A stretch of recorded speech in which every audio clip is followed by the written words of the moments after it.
Those who make the effort to explore the west coast of Cumbria are rewarded by an area of contrasting landscapes and rich history. The award-winning Beacon Museum in Whitehaven has 5 floors packed with fascinating displays of the area's history, covering the time of the Romans and Vikings all the way up to World War II and beyond. The Beacon imaginatively combines a traditional museum approach with interactive exhibits, so that whether it's mining or maritime history, the weather or an Anderson air raid shelter, there's something for everyone. Kids under 16 get in free, and they can touch and play with and even smell the history of the area.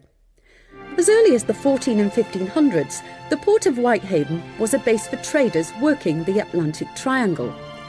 Ships would leave Britain laden with textiles, firearms and metal goods to sell on the west coast of Africa.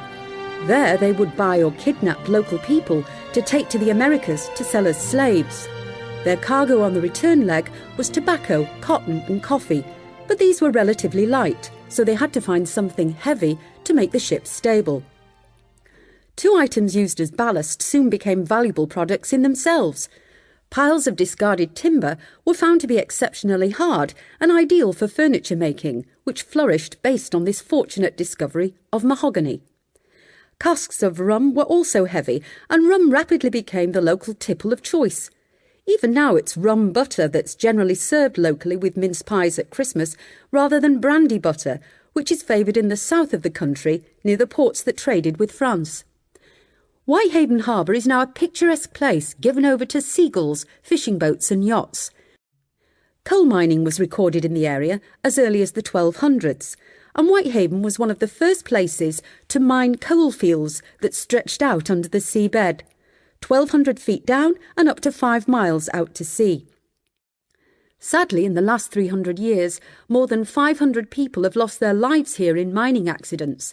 The worst single incident occurred in May 1910, when an explosion and fire in the Wellington pit resulted in the deaths of 136 men and boys, the youngest just 15 years old. What made the disaster particularly distressing was that when the bodies were eventually recovered, it became apparent that some of the miners had survived long enough to chalk messages of farewell to their loved ones on the walls of the mine.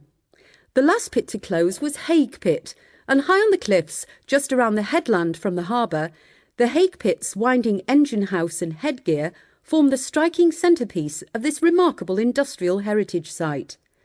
Restoration on the site continues, and one of only 3 surviving beaver-dawling steam winding engines that would raise and lower the miner's cage is now operational.